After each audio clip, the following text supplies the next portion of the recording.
ചെറിയ കവിത. ഞാൻ ചൊല്ലുന്ന കവിതയുടെ പേര് വരം. വരം എന്ന് പറഞ്ഞു കഴിഞ്ഞാൽ ഈശ്വരൻ നമുക്ക് തരുന്ന വരം.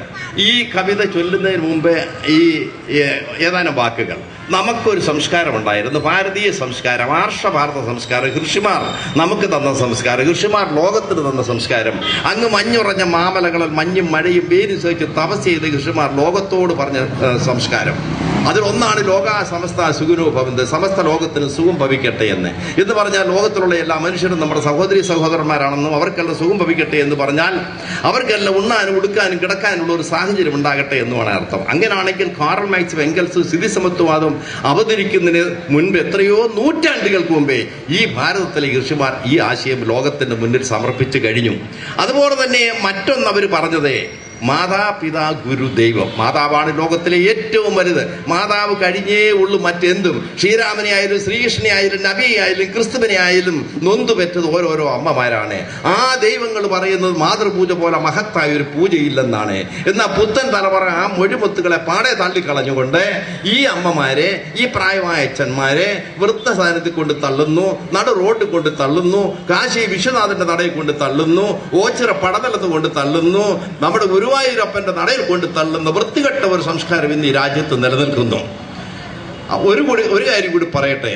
നമ്മുടെ തിരുവനന്തപുരം ജില്ലയിലെ കണക്കെടുത്താൽ, ക്ഷേത്രങ്ങളുടെ കണക്കെടുത്താൽ ഏറ്റവും കൂടുതൽ ദേവീക്ഷേത്രങ്ങളാണുള്ളത്.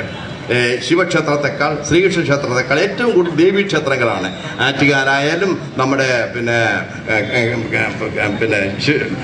ശാർക്കര ക്ഷേത്രമായാലും അങ്ങനെ എല്ലാ ഭാഗത്തും ദേവീക്ഷേത്രങ്ങളാണ്. കൊല്ലം ജില്ലയിലെ കണക്കെടുത്താലും ദേവീക്ഷേത്രങ്ങളാണ്. കേരളത്തിലെ മൊത്തം കണക്കെടുത്താലും ദേവീക്ഷേത്രങ്ങളാണ് കൂടുതൽ. കാരണം എന്താണ്? സ്ത്രീകളെ ദേവിമാരായി പൂജിച്ചിരുന്ന, സ്നേഹിച്ചിരുന്ന, ആരാധിച്ചിരുന്ന ഒരു സംസ്കാരം ഇവിടെ ഉണ്ടായിരുന്നു. ഇന്ന് ആ സ്ഥാനത്ത് നമ്മുടെ സ്ത്രീകൾക്ക്, നമ്മുടെ പിഞ്ചോമന കുഞ്ഞുങ്ങൾക്ക്, നമ്മുടെ സഹോദരിമാർക്ക്, നമ്മുടെ അമ്മമാർക്ക്, 40-70 വയസ്സ് കഴിഞ്ഞ് നമ്മുടെ അമ്മമാർക്ക് പോലും സ്വൈരമായിട്ട് ജീവിക്കാൻ ഒക്കാത്ത ഒരു വൃത്തികെട്ട സംസ്കാരം ഇവിടെ വളർന്നു വരുന്നു. ആ സംസ്കാരത്തിനെതിരെ ഒരു കവിയുടെ ഹൃദയവേദനകൾ, നൊമ്പരങ്ങൾ. ഇതാണ് വരം എന്ന കവിത എഴുതാൻ എന്നെ പ്രേരിപ്പിച്ചത്. ഈ കവിത എഴുതാൻ എന്നെ പ്രേരിപ്പിച്ച സംഭവം, കിളിരൂർ എന്ന് പറഞ്ഞ സ്ഥലത്തെ ഒരു മകൻ സ്വന്തം അമ്മയെ 5 ദിവസം പട്ടിക്കൂട്ടിൽ കെട്ടിയിട്ടു ആഹാരം കൊടുക്കാതെ. അതിന്റെ വാർത്ത പത്രത്തിൽ വന്നു, അതിന്റെ ദൃശ്യം TV-യിൽ വന്നു.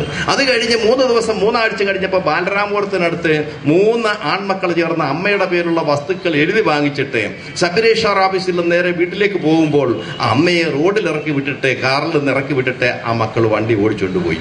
ഈ 2 സംഭവമാണ് ഈ വരം എന്ന കവിത എഴുതാനായിട്ട് എന്നെ പ്രേരിപ്പിച്ചത്. ഇതിന്റെ വിഷയം ഇതാണ്. ഒരു ദിവസം രാത്രിയിൽ സാക്ഷാൽ ദൈവം തമ്പുരാൻ എന്റെ മുന്നിൽ വന്ന് എന്നോട് ചോദിക്കുന്നു, നിനക്ക് ഞാനൊരു വരം തരാം. ഒരൊറ്റ വരം, ഒന്നേ ചോദിക്കാവൂ. എനിക്ക് വേണമെങ്കിൽ 20,000 കോടി രൂപ ചോദിക്കാമായിരുന്നു. ദൈവം തമ്പുരാൻ അത് തന്നേനെ. ദൈവം വാക്ക് മാറുന്ന ആളല്ല. അങ്ങനെ 20,000 കോടി രൂപ വാങ്ങിച്ച് തിരുവനന്തപുരത്ത് ഏറ്റവും അംബാനിക്ക് മുംബൈ കിട്ടിയ പോലെ ഒരു 35 നിലയുള്ള കെട്ടിടമൊക്കെ കെട്ടി സ്വന്തമായ ഒരു പ്ലെയിനും ഒക്കെ വാങ്ങിച്ച് എനിക്കും വേണമെങ്കിൽ സുഖമായിട്ട് ജീവിക്കാമായിരുന്നു. പക്ഷേ ഞാൻ ദൈവത്തോട് ചോദിച്ചത് അതല്ല, മറ്റൊന്നാണ്. എന്താണ് ഞാൻ ചോദിച്ചത്? അതാണ് ഈ കവിതയുടെ വിഷയം. അത് കവിതയിൽ കൂടി നിങ്ങൾ മനസ്സിലാക്കുക. ഇനി നേരിട്ട് കവിതയിലേക്ക്. പനിനീരു പെയ്യുന്ന രാവായിരുന്നു, പനിമതി പാൽ പുഞ്ചിരി തൂകി നിന്നു, ശ്രുതി മീട്ടി മെല്ലെ മുളങ്കാടു വീണ്ടും, അതു കേട്ടുരാ പാടി പാടാൻ തുടങ്ങി. നരജന്മ ജീവിത ക്ലേശം മറന്ന് ഒരു നിദ്രയിൽ ഞാൻ ലയിക്കുന്ന നേരം, ഇടവഴി വിട്ടെന്നെ പുൽകുവാനെത്തി കുടമുല്ലപ്പൂമണം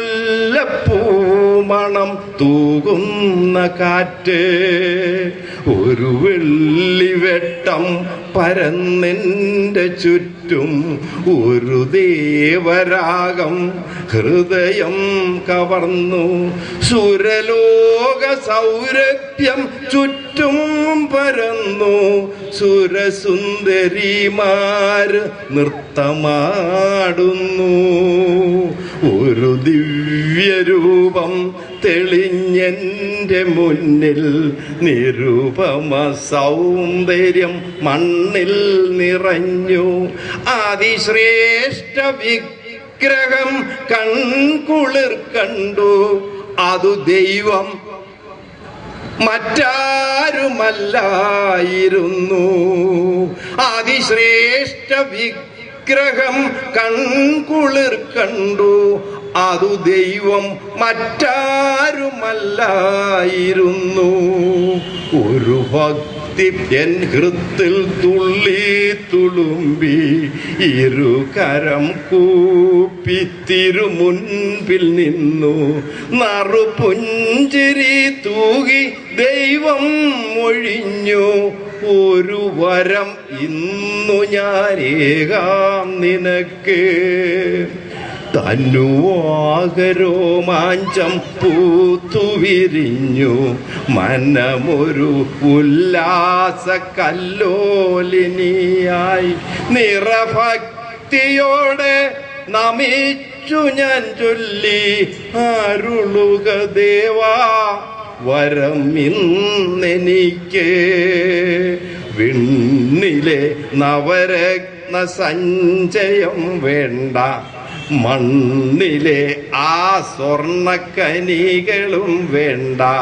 കടൽ കനിഞ്ഞേകുന്ന മുത്തുകൾ വേണ്ട. കാലം കവർന്ന എൻ്റെ അമ്മയെ തരുമോ? വിണ്ണിലെ നവരത്ന സഞ്ചയം വേണ്ട, മണ്ണിലെ ആ സ്വർണ്ണക്കനികളും വേണ്ട. കടൽ കനിഞ്ഞേകുന്ന മുത്തുകൾ വേണ്ട. കാലം കവർന്ന എൻ്റെ അമ്മയെ തരുമോ? ആ സ്നേഹസാഗര തിരയിൽ നീരാടാൻ, ആ മാതൃവാത്സല്യ പീയൂഷം നുകരാൻ. കാരുണ്യക്കടലെ എൻ്റെ അമ്മയേകൂ. അതുമതി ദേവാ, മറ്റൊന്നുമേ വേണ്ട. വരം എന്ന കവിത ഇവിടെ അവസാനം.